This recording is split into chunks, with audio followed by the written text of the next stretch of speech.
Tahukah Anda, otak merupakan bagian tubuh yang paling penting bagi manusia? Sekarang angkat tangan Anda dan letakkan pada dahi. Tepat di situ, ada bagian otak yang paling istimewa. Bagian itu disebut prefrontal cortex, atau disingkat PFC. Menurut peneliti otak Jordan Grafman, PFC ini hanya ada pada otak manusia, sehingga membedakan kita dengan binatang. Bagian ini diciptakan dan dirancang khusus oleh Tuhan, supaya manusia mampu memilih dan memiliki etika.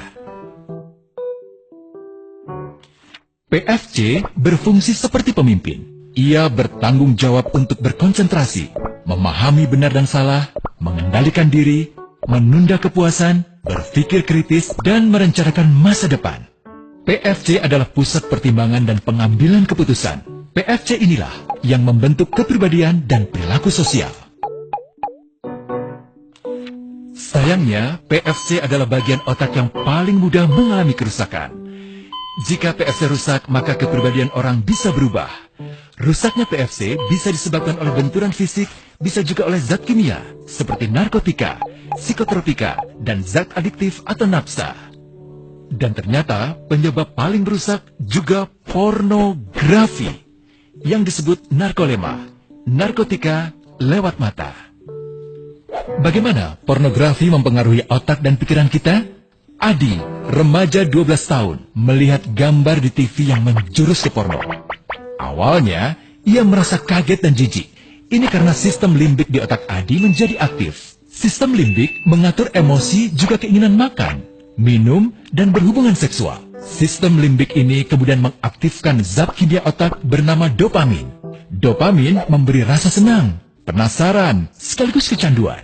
Zat ini juga aktif jika orang mengkonsumsi nafsa.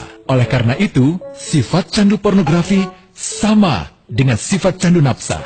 Otak akan mengingat apa yang membuat Adi senang dan bagaimana ia memperolehnya. Jika Adi mendapatkan pembinaan akhlak, etika yang baik, dan patuh pada norma sosial, dorongan melihat pornografi, meskipun menyenangkan, akan ia abaikan.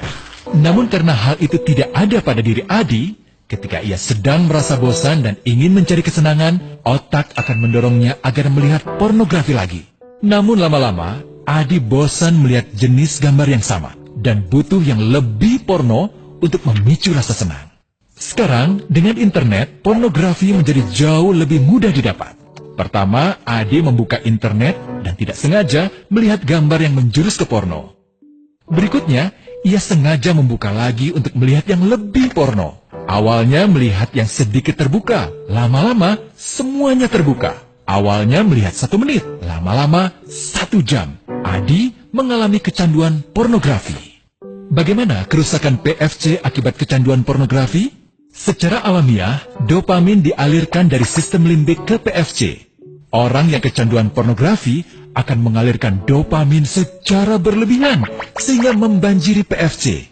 PFC menjadi tidak aktif karena terendam dopamin. Semakin sering PFC tidak aktif, ia akan semakin mengerut dan fungsinya terganggu.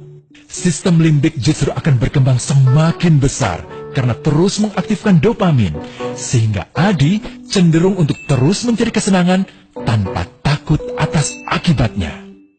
Jika tidak ditangani segera, Adi berpeluang besar menjadi pelanggan pornografi seumur hidup dan mengalami kerusakan otak di bagian PFC.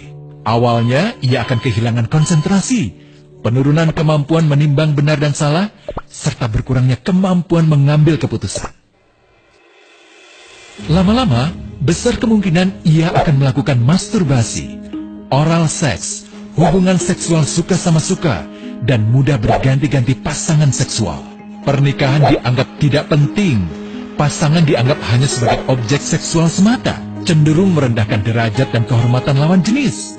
Selera hubungan seksualnya pun tidak sehat dan seenaknya, kasar sampai tega memperkosa. Manusia jadi tidak ada bedanya dengan binatang.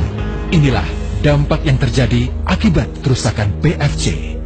Ahli bedah otak Donald Hilton Jr. mengatakan, jika difoto menggunakan alat magnetic resonance imaging, otak yang rusak akibat pornografi memperlihatkan hasil yang sama dengan otak yang rusak karena kecelakaan. Ia juga mengatakan, Berbeda dengan dampak nafsa yang merusak otak di 3 bagian, pecandu pornografi yang sudah melakukan hubungan seks dengan anak-anak mengalami kerusakan otak di 5 bagian. Terbukti, pornografi pada anak lebih bersifat merusak karena PFC belum matang dengan sempurna. Tapi untungnya, otak anak yang belum sempurna ini masih mudah dibentuk. Pengaruh pornografi bisa lebih mudah dihilangkan asal ada usaha untuk memulihkan dengan sabar, terutama oleh ayah ibu, keluarga, dan orang terdekat.